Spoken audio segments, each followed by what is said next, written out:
What's up, everybody, and welcome to the Hidden Z Village. I am B-Max Z Kage, and today I'm going to be reviewing the latest episode of Power Rangers Beast Morphers, Episode 2, Evox Revenge. Now, I'm just going to go ahead and say right off the back that Hasbro, y'all got me. And y'all doing a great job right now because this episode was better than the first one. I felt like the first one was the introduction to the Power Rangers as just normal people before they became Power Rangers, and this episode right here is an introduction to the Power Rangers and what they can actually do. So I'm pretty excited about that, and let's get right into this episode. It starts off with the avatars, the evil Red Ranger and the evil Yellow Ranger, and they're in the cyber dimension, and they wake up in the cyber dimension. When they wake up, they get introduced to this villain. His name is Scrotto, and also we get introduced to these putty-like characters. You know what putties are. Whoever watched Power Rangers know what putties are. But here they're called Tronics. So they're part of the cyber dimension. And he's telling them that he basically running the cyber dimension. That all of a sudden you see Evox, he comes, he's like, what are you doing? He kills, well not kills, he destroys the Tronics and basically threatens Scrotto, saying, what are you doing? I'm the leader here. I need to get out. You need to figure out a way to get me out. So he tells Evox that, hey, I have a teleporter, but it's not charged. There's no more energy left. So then the evil Avatar Ranger, the yellow one, she picks up the Morph X and she's like, hey, I had this here. So, hey, I got this. So, hey, you can get out. And then Scrotto, he says, well, this is not enough. It's only enough for maybe one person, the avatars, and some Tronics. We need a lot more in order for Evox to get out because he's too powerful in order for him just to get transported with that little bit of Morph X. So he ends up sending Evox, he ends up sending the evil avatars and the Scrotto to our dimension to get more Morph X. And that's basically the premise of the villains right now. They need to get Morph X so they can get out and not only use the Morph X to get out, but also use it to power the Rangers and also power himself.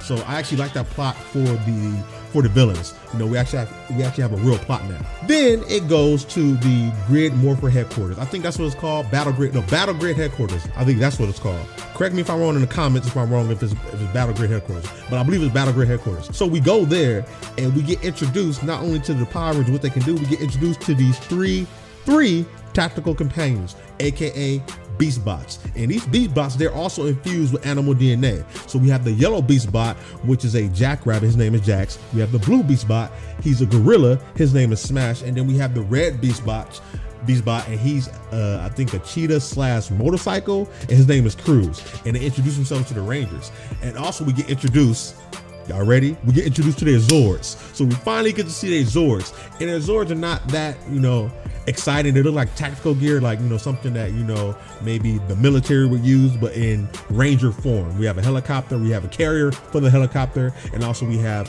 some type of van or military grade van, looks like it, but in Zord form. And when they're introduced to their Zords, the leader of the headquarters, she says, with all these new weapons at your disposal, we need a leader.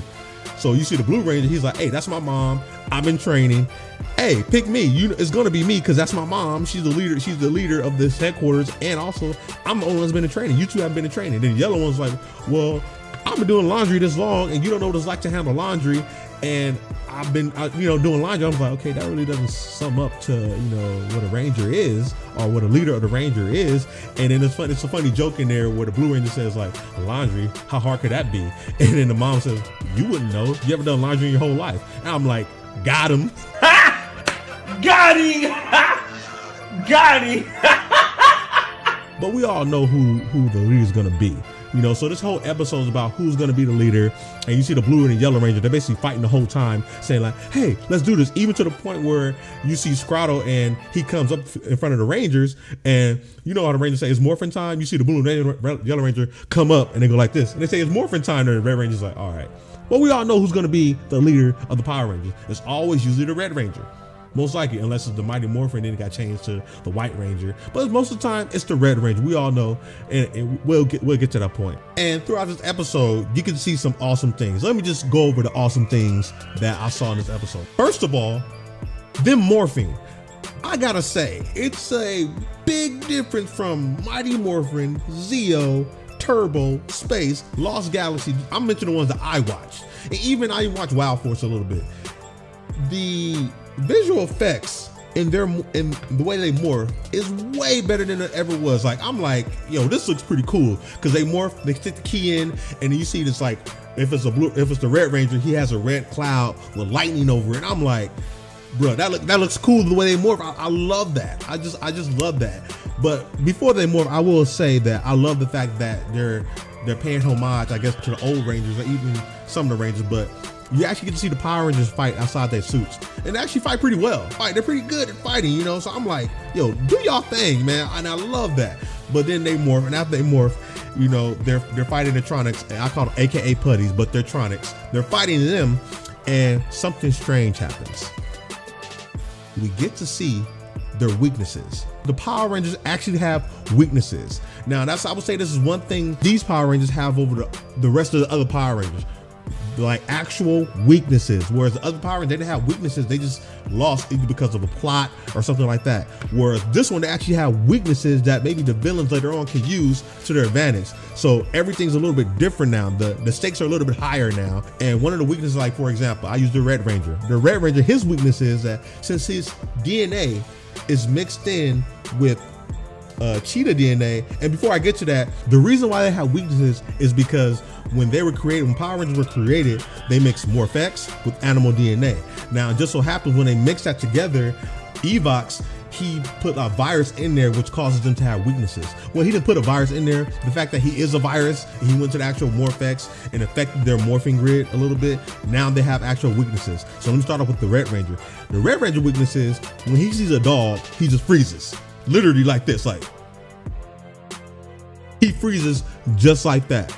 And the reason why he freezes is because, yes, he's a cheetah, and cheetahs probably can kill dogs or destroy dogs, but they broke it down. It's like, oh, a cheetah's a cat, and cats are afraid of dogs. So every time he sees a dog, literally, he saw a dog digging a hole. When he saw the dog, he froze. He was like, and then later on in the show, he's in his Zord and he's fighting, and he sees a billboard of a dog, and he freezes. So and he can't do anything because he's still looking at the dog. And then we move on to the Blue Ranger. The Blue Ranger weakness is that since he's so strong and he's a gorilla, when he overexerts himself and he gets too hot, he becomes hot-headed. You see him, he's fighting this dude with tires, and he grabs the tires and he squeezes them. And right when he squeezes them, you see his body begin to like heat up, and you see smoke coming out. And then it's like, what's going on? What's going on? And then the Yellow Ranger asks what's going on, and he basically fires his weapon at the Yellow Ranger and hits her. So basically, he has to control that now. The Yellow Ranger, I don't think they went over her weakness. You know, she's a jackrabbit, so she can jump pretty high. But they did go over that. I don't know if this is a weakness, but when she has a carrot, she seems supercharged now because she got hurt by the Blue Ranger's weapon. And then when the scientist gave her a carrot, she ate it. She felt like she had a lot of energy. So she really is like a jackrabbit. So I think that's pretty cool. I mean, it's a little quirky, but it's cool though, because they actually have real weaknesses that the villains, they can actually expose them on instead of just them losing because of a plot, which I love that about these Power Rangers now. Now we're gonna get to as well their Zords. Now, like I said before, the three companions are the Beast Bots.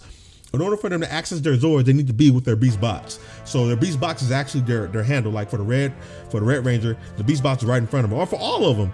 Also, what I love about this episode is that, you know, with the old Power Rangers or any Power Rangers, you know, it just be them, right? Without any weapons on their side. Now, all of a sudden, when something happens, they pull out a weapon like from anywhere. It's like, okay, where did that come from?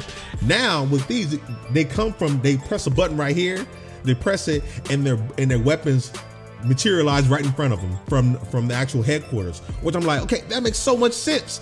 I guess because I'm an adult now. When I was a kid watching, I was like, oh, they just put a weapon out of thin air. No, not this one. They actually press a button, the weapon appears in front of them, and no matter what it is, it could be a sword, a rifle, even something for the Zord. Where the Red Ranger, he actually pressed it and he got a new weapon. I guess it's like a rifle, and he fires it inside his Zord and empowers the actual sword of his Zord. And it seems like with the Zords, the only one that can go in battle mode is the Red Ranger so far.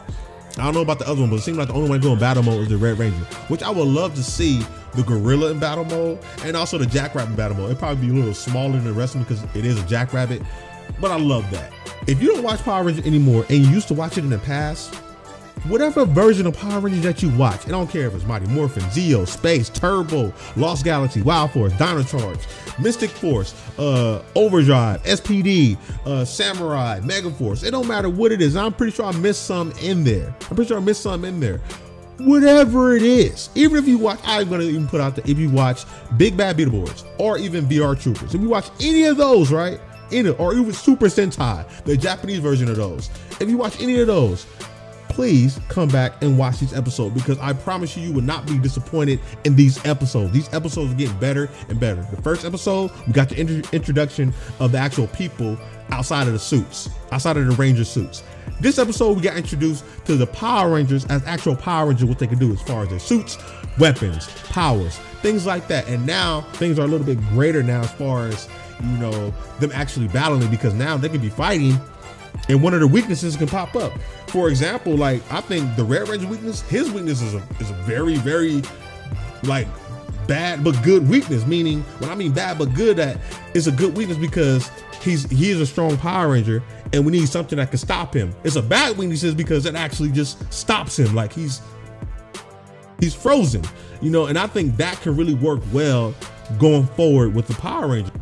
Pretty happy about this episode, Hasbro. I gotta give you a good job, good thumbs up for what you're doing, because now you got me hooked. Now I really gotta wake up at Saturday morning at 8 o'clock so I can watch Power Rangers. I actually missed it yesterday as well, but I actually saw it today, and good job, Hasbro. Just phenomenal job.